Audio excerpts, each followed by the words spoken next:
ते शरीर एका जनार्दनी धन्य ते शरीर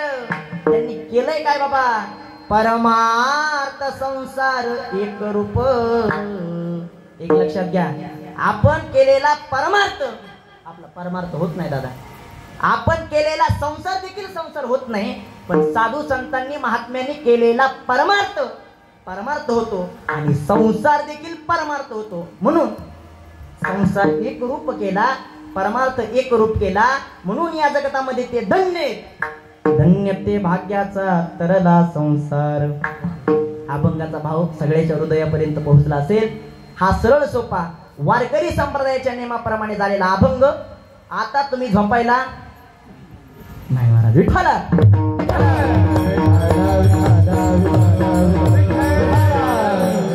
अभंगाला सुरुवात करण्यापूर्वी अल्पशा हा पर्याय द्यायचा म्हणजे तो असा की सालाबादाप्रमाणे चालत असलेला आपला देखण्या स्वरूपाचा नयन मनोहर नयन रम्य कार्यक्रम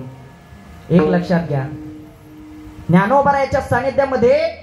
आळंदी ते पंढरपूर तुम्ही आम्ही पायी वारी करत आलात दादा कोण कोण वारीला गेल तो हातवर करा माय शब्दांना सांगा कोण कोण वारीला गेलतो इथं बसलेले सगळेच वारीला गेलते जे जे वारीला नाही गेले त्यांना उद्या काला मिळणार आहे दादा लक्षात ठेवा एक लक्षात घ्या आळंदी ते पंढरपूर पायी वारी केली काय केली पायी वारी केली आणि पायी वारी केल्याच्या नंतर तिथला देखील तुम्ही आम्ही काला किती भाग्यवान आहात तुम्ही आम्ही बघा पंढरपूर ते आळंदी ते पंढरपूर पायी वारी केली पंढरपुरातला काला खाल्ला पण तुमचं आमचं सौभाग्य काय महाराज त्या पंढरपुरातला काला तर खाल्ला पण उद्या आपल्याला या पंढरपुरातला काला खायचा आहे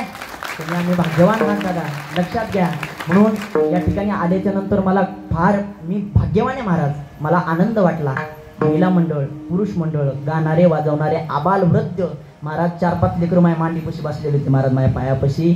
फेटा घालू लागायला हातामध्ये आरसा धरायला 5-6 लेकर होते महाराज लेकरांना सुद्धा आनंद पाहिजे लेकरांना सुद्धा परमार्थाचं ओढ पाहिजे एक लक्षात घ्या या ठिकाणी आल्याच्या नंतर मला असं वाटलं